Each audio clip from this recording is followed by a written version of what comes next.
Hey folks, this is Matt once again, and since I saw a really shitty film that's kind of a zombie movie, I wanted to see a good one that's kind of a zombie movie kind of. But this is a film I saw when I was a kid and have enjoyed ever since. Night of the Comet. They came, they shot, they saved the world. Well, not really. That's stupid. They didn't save the world. The world was fucked up to begin with. I don't know how they saved the world, but MGM, fuck MGM. Man, a shitty cover, bare bones release. At one time, Kelli Maroney and some others wanted to do a sequel. I know there was I think Deadpit.com, guys at Deadpit, they talked, I think Kelli Maroney or someone, saying how they also wanted to do a special edition. But MGM's like, nope, you can't have the rights. It's like, why? Are you going to do something with it? No. You just can't have them. MGM, Maricon, God.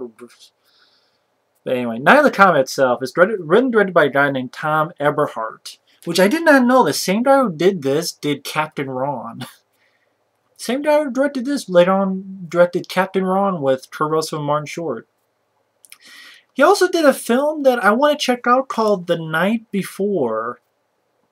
It's a film, I think it's called The Night Before, where Keanu Reeves, it's an 80s film that's kind of like After Hours, but a little bit more wacky. It has Lori Loughlin. I've never seen that film, but I saw the trailer and I want to check that out. That seems interesting. Even if people say it's bad, I mean, there's a lot of movies I like. But anyway, Night of the Comet, I do remember seeing this ever since I was a kid. Even the opening, where I like the effects in the opening where it shows like the planets and this voiceover saying how basically this comet is passing by, and there hasn't been a comet like this since 65 million years ago, you know, when dinosaurs disappeared.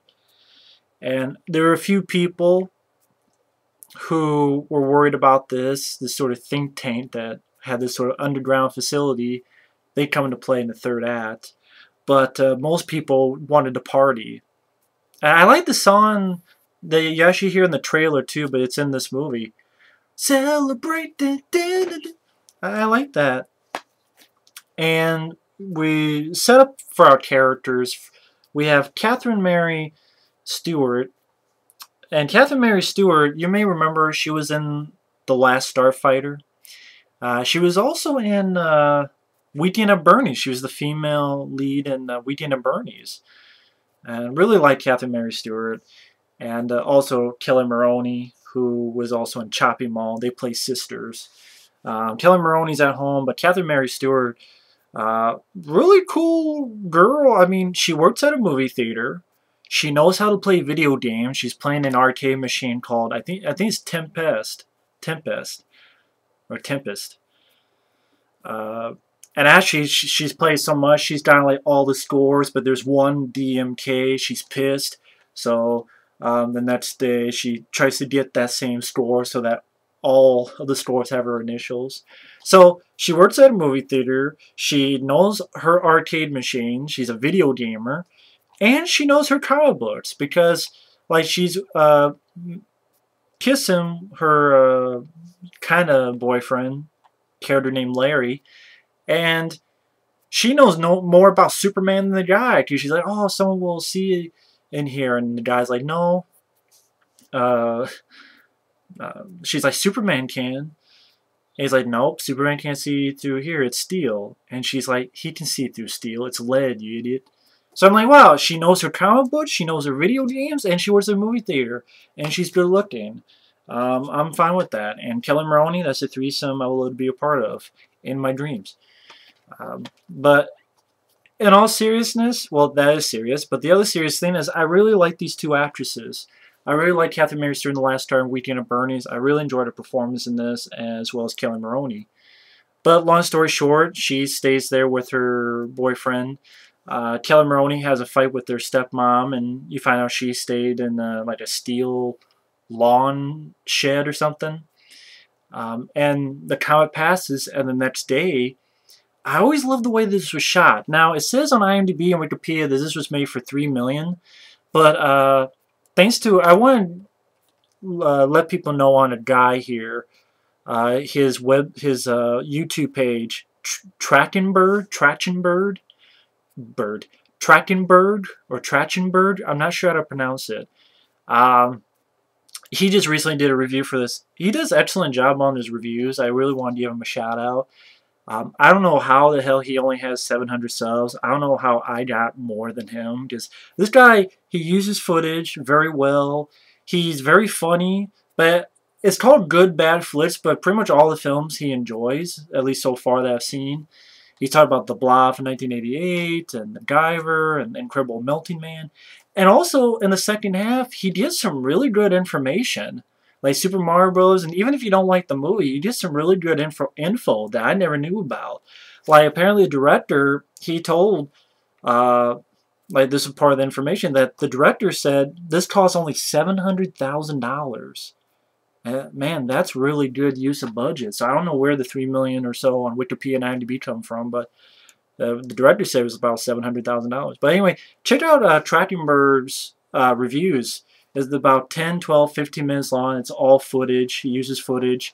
And he's very funny in the first half. And then the second half, a lot of good info. Again, even if you don't like the film, it's some really good info on the movie, which I really liked what this guy's doing, so I wanted to give him a shout out. But into the film itself, I really love the way the environment is set up. Even though, like, I'm watching his review, apparently in the background once in a while you can see like people far away, like maybe it's like right over here there's like someone walking by. I never noticed that until I saw his review, but you know, I'll just say, oh, they're zombies, it's bullshit, but whatever.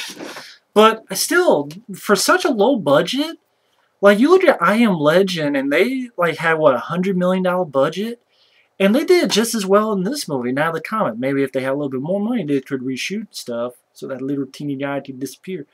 But for what they did, I love the environment, how, you know, the day after, the sky is red and there's like this red lighting. I really enjoy the musical score. It says by David Richard Campbell and supervised by Don Perry. I really like the music. And the way it's empty and how people have been turned to red sand. That's it, they're just fucking red sand. I thought it was a nice, eerie atmosphere. That they're alone in the city. You know, there's no one else around, and, you know, everybody's been turned to dust. And, like, Catherine Mary Stewart, her boyfriend, shuts out a noise. And I like the way it's set up where there's no music. He opens the door, and then the guy gets hit. It's not a particularly violent film. It is PG-13. But the guy gets killed, and I thought it was effective. And she goes out to find this sort of zombie.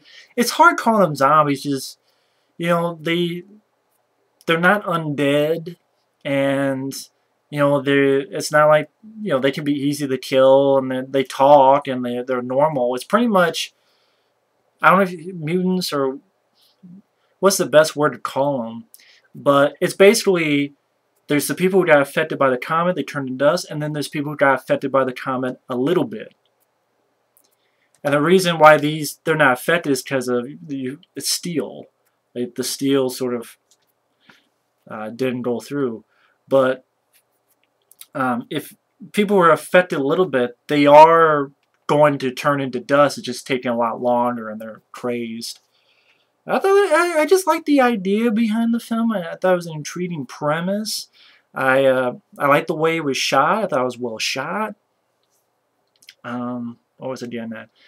And then she gets home. Again, I like the way the locations are shot. I mean, that must have been a hell to shoot and such a low budget to make the whole place seem empty. And it always makes you think when she goes to Kelli Maroney trying to convince her, and she's going, you know, it's Saturday. Where are the kids? Where are the goddamn kids? And the silence really, you know, looking over and you see the silence and everything's empty. Really, less is more really is the case in that. Basically, they try to figure out what to do. They hear a voice on a radio station, so they go there, but there's no one there. It's pre-taped. And then they meet a guy named Hector, played by Robert Beltran. And this guy, I remember, he was sort of the sidekick of Chuck Norris and Lone Wolf McQuade. He was also on, I guess, Star Trek Voyager. He played a character for quite a bit. Eating Raoul, he was in that. I really like this guy, Hector. And, you know, he was a truck driver, and he slept in the back of his, you know, steel truck. And there's this, basically them trying to figure out what to do next. Trying to deal with the situation. A scene I really do enjoy is when Hector, he wants to go home just to see if anyone's there, and something's outside, it's a kid, and he just can't shoot the kid, and the way the music played, and him, like, get back, you little freak, it's a good thing I like kids, and, you know, he runs away. I was always entertained by that scene, and the music that's playing in the background, like, I can't even do it justice, and he runs out of there. And like these two, basically, it's like, okay, what are we gonna do? Like their dad was a military guy, so they know how to use guns. So they have these guns. They're shooting a car, and they keep stopping on them. And Kelli Maroney's like, "Daddy would have gotten us Uzis." See, it's that kind of dialogue I thought was kind of fun. It has a good, people would say camp value, but I liked it even more than that. You know, I liked it. I sincerely liked it. You know, I thought the script was fun. It's definitely 80s, but I think that's a good thing, to be honest. Again, I like the location. I like the sort of red sort of lighting when a lot of times the sky is red, which is the comet that passed by. You get to a point where they decide to shop. You know, what do girls do when it's the end of the world? They go shopping. You have girls just want to have fun. And the military comes in, and they're going to take one back, and one's going to stay. And you also have Jeffrey Lewis, who's been in Double Impact and some Eastwood films, Every Which Way But Loose. Because the think tank, the sort of these government type of guys, they knew kind of what was going to happen, but they left the vents out, so they're slowly being affected by it. So you find out their scheme is they're taking survivors and draining them of their blood because they want a serum. But one of them, Mary Warrenoff, she played a very interesting character, Mary Warrenoff, because you felt bad for her, like she's writing down, she's forgetting her memory, and she can't even spell memory right, so she crosses it out and spells it right. And like she sees they're bringing kids in, she's very upset about that. And I thought I really liked her. You know, she gave Kelli Maroney a fake shot to make her pretend to be dead so they wouldn't take her back, and shot this guy like right in the head or whatever. And when Hector comes by, like, you find out she's shot herself, you know, lethal injection. He's like, she was right, you're really cute. And I really liked her character, and I thought she was an interesting character. I thought a well-written character. I thought Mary Warrenoff really pulled it off. I really liked that character. I thought it was an interesting character. And basically the third act where Kelli Maroney and Hector, you know, go to Catherine Mary Stewart in this think tank. And you find out what's going on. I really like the music. Like there's a scene where Catherine Mary Stewart finds out what they're doing is they're taking all the blood, and some of these guys are brain dead, and they rescue some of the kids that are there. I love what Robert Beltran does when they're leaving, and he's like, put this dynamite. He's like, think tank, huh? Think on this. He's like, hey, think over this. They go, think on this. Hey, think on this. I like that. That made me laugh. And one thing leads to another, and then they're fine, and the rains wash the dust away, and, you know, they're telling Kelli Maroney not to cross the street, and she's thinking, you're nuts, this is ghost town. And then a guy comes, she gets in the car with, and you find out the initials of the guy's car is actually DMK, the guy who was on the video game. And anyway, I know I'm going all over the place, but this is, I will admit, if they did a remake of this, I would not be mad. Because, granted, I think you could do this with its own tone of maybe an action movie tone. Like, if it was two guys, like a black guy and a white guy, but the black guy is the lead, actually acts like the lead, and the white guy is the sidekick, you know, for a change of pace. And more of an action movie. I think it could be its own. But I also really enjoy this. I like the score. I think these two worked well together. It has a fun script to it. It's entertaining. It's not action-packed at all, but still a fun flick. Very entertaining film. So thanks for watching, and take care.